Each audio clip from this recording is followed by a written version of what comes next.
Hi, this is Logan, Dr. Tom's podcast producer. Sunday morning cafe events are like mini retreats, featuring live music, a thoughtful, research-informed talk, guided discussions, and refreshments. If you'd like tickets for the next event or would like to donate to the mission, you'll find all the details in the show notes and at sundaymorningcafe.com. Hey, buddy. Hey, how are you?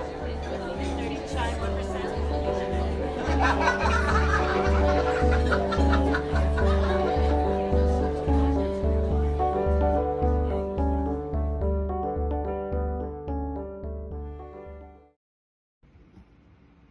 Welcome to the Sunday Morning Cafe podcast entitled Each and Every Soul Has Some Easter in It, No Exceptions. It's read by me, Tom Wagner, its author. You can find the blog that corresponds with it on April 5th, 2026 by the same name. Right next to my bookshelf, I keep a whittled walking stick in my psychotherapy office. It's not there for any practical reason. I keep it because it marks the day over 15 years ago when 10-year-old John Harry took a lazy afternoon and an aspen branch and transformed them into a walking stick, one knife scrape at a time. The origin story of that stick makes it precious to me. It's also precious on account of the story it anchors. Here and there, when a client's facing a stout uphill climb, I'll share the story that goes with that stick. When the climbing gets hard. The campfire where my son whittled away on a lazy afternoon was at the center of our base camp on a mountain that stretched 14,000 plus feet into the atmosphere. Our plan was to begin our climb just before sunrise so that we could summit and get back down before the afternoon thunderstorms set in. So I'd trained some, and we got to Colorado several days earlier to get acclimated to elevation. It didn't seem to matter. It was right at about 12,000 feet that our flatlanderness kicked in. We began chugging and wheezing. It seemed like each step came at a cost. At one point, my son thought he'd lay down just for a little nap. As you might imagine, no. It was either go up or go home.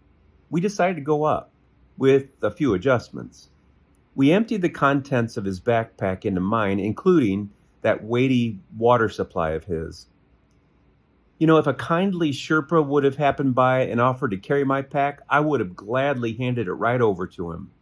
But no one made such an offer, so John Harry and I put together a makeshift strategy.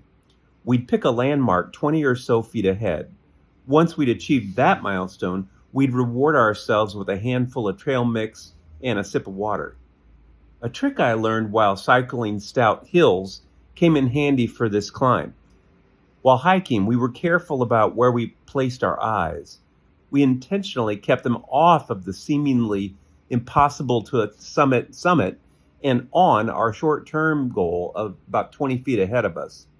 At times, it felt like we were making no progress whatsoever. But then, we'd round a corner with a little overlook, and we'd trace the switchback down and find out that we'd ask ourselves, wasn't that exactly where we were just a few minutes ago? By looking at how far we'd come, it gave us encouragement to believe we'd get that far again in the next equivalent stretch of time, which always ended up being true. Around another bend in the trail, we'd find ourselves at a scenic overlook. Miles and miles of mountain majesty would stretch out in front of us, not like a movie and not like a photograph, but like a place that our work initiated us into, and therefore a place where we belonged. A place like that will tend to take up residence inside somebody forever. You know what I mean? Did I still notice the weight on my backpack? Yep, I sure did, but somehow it didn't seem so burdensome. The scenic beauty was just a part of it. More importantly, there was the deep, deep beauty of knowing that I was sharing this with my boy. I asked him, "Do you know where else I'd rather be right now?" He guessed my answer, because it was his answer too. Where I'd rather be right now is right here, right now, with you, and nowhere else. An Easter reflection. You know, the longer I live, the more I can see that there is no experience in life that's straight up and purely happy and trouble-free. In some ways, our capacity to carry the weight of unhappiness makes space for whatever amount of happiness is available in any given situation. In my religious tradition, we celebrate Easter, not because that event took an eraser to suffering or death. Rather, we believe that our suffering and even our death can be transformed into vehicles for deeper meaning and for new life. In Catholicism, we're often lampooned for our belief that it's the crosses in our lives that are the switchbacks that lead to the summit, which is warm intimacy with the ground and the horizon of our being. In my psychotherapy practice, as well as my research, I've come to believe that each and every human soul comes into the world with a little Easter tucked into it. I've also found that knit into our being are instincts to get to that part of the self that chooses to go up rather than give up.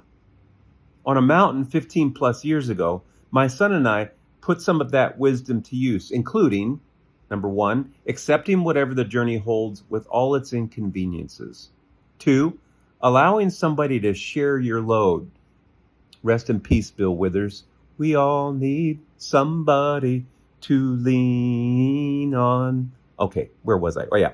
The third one, taking custody of where you place your attention, prioritizing the positive. And last but not least, number 4, and this one might sound familiar, conducting beauty checks and savoring that beauty when you find it to feed the soul the necessary energy to do hard things. Okay, this next section is the dialogue section where I ask questions. If you'd prefer to see those in written form, you can turn this podcast off and go right on over to my blog, and there you'll find those written.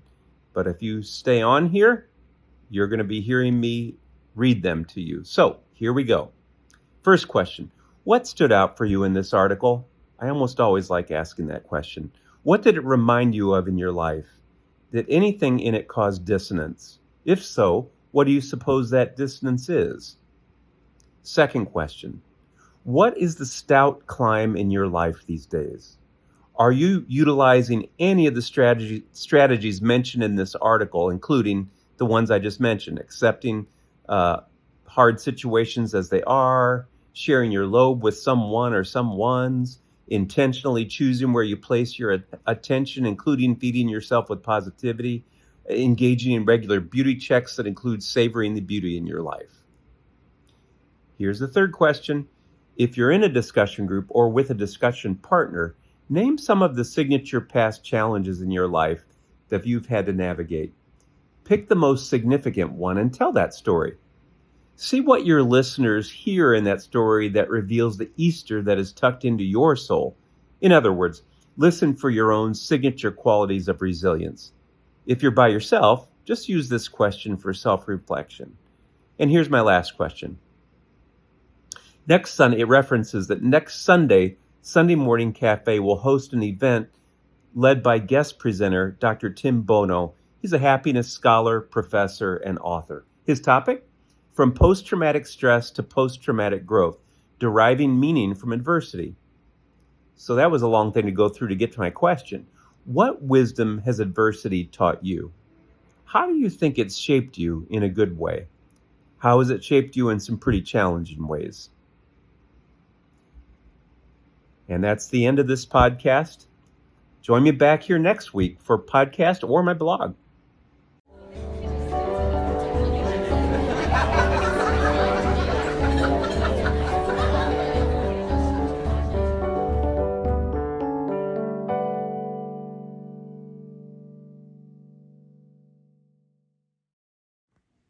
Dr. Tom's producer, Logan, here again with a quick note.